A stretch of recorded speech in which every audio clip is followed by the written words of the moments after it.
Oh, hard to believe Election Day here in Oregon and Washington now just a week away, and checking with the Secretary of State here in Oregon.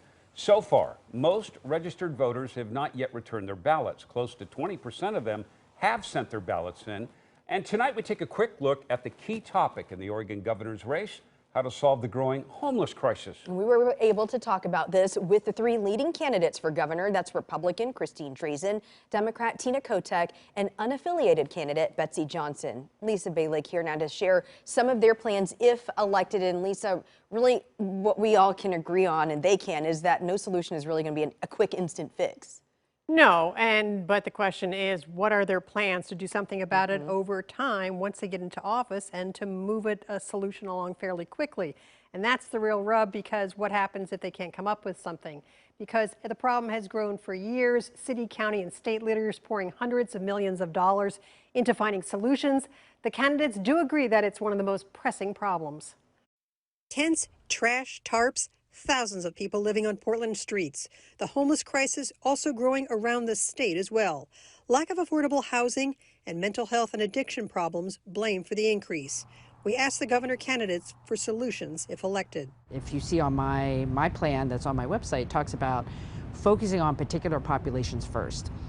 Veterans, parents with kids, young people who've come out of foster care, we know who they are, right? Our seniors, we have too many seniors who are living on the street. So let's make progress right away. We have resources, so having those targeted outreach teams, working with individuals on the street, getting them connected to services, getting them into housing.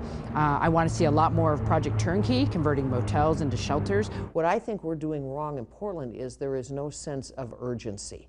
There appears to be plenty of money. There appears to be a proliferation of not-for-profits, but it's like this.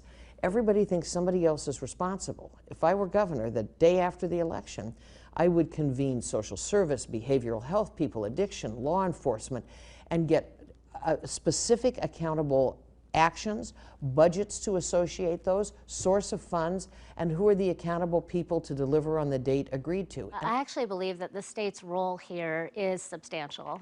When it comes to serving the needs of folks that are facing behavioral health challenges, mental health challenges, the state needs to support that workforce. We need to get more people into those fields. We need to improve reimbursement rates so people choose those fields and then they can sustain their businesses to provide those supports. The governor hopefuls weighed in on some ideas to provide more organized camping locations. I think just having a big space where you put 1,000 people won't work. Why? Because people won't do it. They won't feel safe. They won't stay engaged. If the goal is to have the one-on-one work with individuals to get them into housing, throwing them into a big space is not going to work. Now, that being said, I support multiple options. Traditional shelters, villages, you know, what they're doing over at Bybee Lake, all of these things have to be both supported and improved upon. Rather than having a massive facility, I would probably lean more towards smaller. You'd have to have enforcement.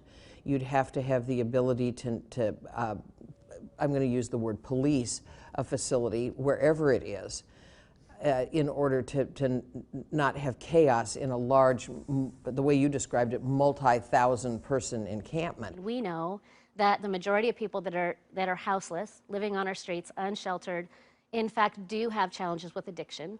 And you know, no matter what got you to that point where you're living unsheltered, to be able to navigate that, to be able to live through that experience, a lot of people are self-medicating at this point. We have got to recognize that this isn't just as simple as giving someone a key to a tiny house and hoping for the best, but that the trauma and the experience of living in that way is going to require supports, and the state is the right one to provide that support. Now, one note, I did ask all three candidates for one-on-one interviews over the past couple of months for this story. We did have to rely on Christine Drazen's recent interview on KOIN TV's Eye on Northwest Politics. By the way, you can see all three interviews on that program by going to KOIN.com. But again, this is going to be the key issue so far, it seems, at this point. This as well as crime, but the homelessness situation, especially now that we're moving towards fall and winter. on the top of everybody's mind around the state. Yeah, not just here in Portland as we see it, but so many other communities across the state. And just like you said, it's not going to be a quick fix, but it is for voters to see when they decide and look at their ballot, which one do they think on this topic could at least resolve this issue, hopefully the fastest in voters' minds. And it was just yesterday, I talked to a nonprofit that works with the homeless every day. They're not optimistic. I said, what did you think of the candidates' plans? They go, we've heard this before. They go, we will wait and see. They weren't optimistic about it. So we'll see. Proof is in the pudding, as they say. Stay with Coin 6 on election night, 1 week from tonight. Live coverage begins at the ballot deadline, 8 p.m. And remember, for the first time this year, you have to have it turned in by 8 p.m. It can be postmarked by 8 p.m. So some of these close races, we might not know for a few days. And we'll be there as those results roll in on election night.